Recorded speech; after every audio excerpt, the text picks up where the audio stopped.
Hi friends, मैं Amit Patel pharmacy वाला YouTube channel पर आप सभी का स्वागत करता हूं।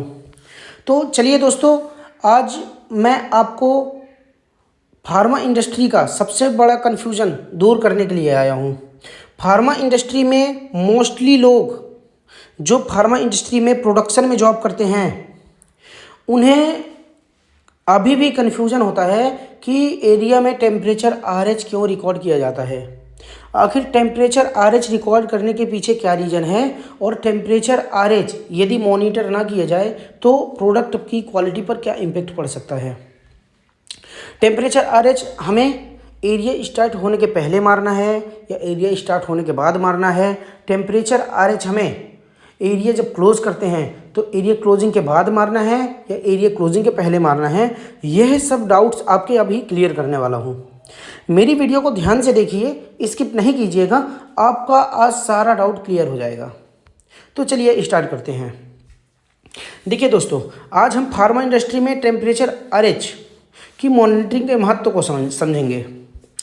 क्लीन रूम या प्रोडक्शन एरिया में टेम्परेचर और RH का कंट्रोल होना बहुत ही ज़रूरी होता है, क्योंकि इससे दवाओं की क्वालिटी और सुरक्षा सुनिश्चित होती है। अभी इसका रीज़न जानिए। देखिए, जब हम एरिया स्टार्ट करते हैं तो उसके पहले ही टेम्परेचर और RH को मॉनिटर करते हैं। क्यों? क्योंकि एरिया हम तब तक स्टार्ट नहीं कर सकते हैं जब तक कि हमारा टेम्परेचर और RH as per product requirement limit में ना हो। इसी तरह जब हम एरिया क्लोजिंग करते हैं, जाने के टाइम पर हमारी शिफ्ट जब एंड होती है, तो हम जब एरिया क्लोजिंग करते हैं तो एरिया क्लोजिंग के पहले हमें टेम्परेचर RH रिकॉर्ड करना होता है, क्योंकि एरिया क्लोजिंग करने के पहले हमारा temperature RH as per product requirement limit में था या नहीं था, जिससे कि प्रोडक्ट क्वालिटी पर जो पड़ने वाला इम्पैक्ट है उसको समझा जा सके, उसको जाना जा सके। इसलिए एरिया क्लोजिंग के पहले टेम्परेचर RH रिकॉर्ड करते हैं।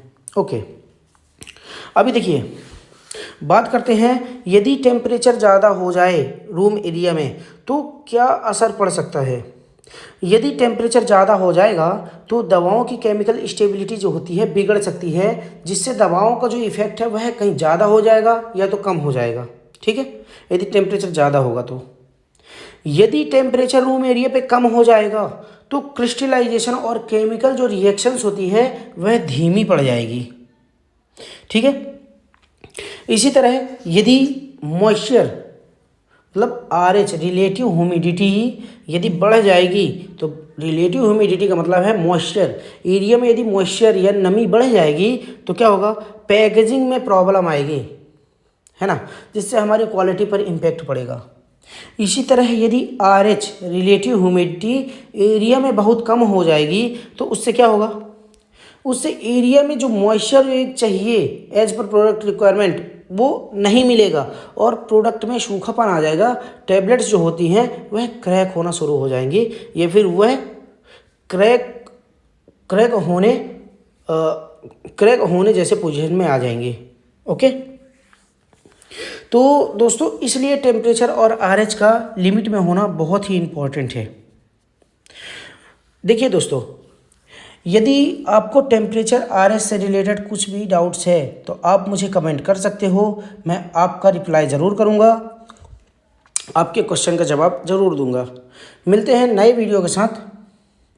तो चलिए दोस्तों, कभी भी इंटरव्यू में आप जाओ तो कॉन्फिडेंट होके आप जो मैंने बताया इंटरव्यूअर को आप वो बोलो, निश्चित ही आपका इंटरव्यू निकल जाएगा, आपका इंटरव्यू पास हो जाएगा। धन्यवाद।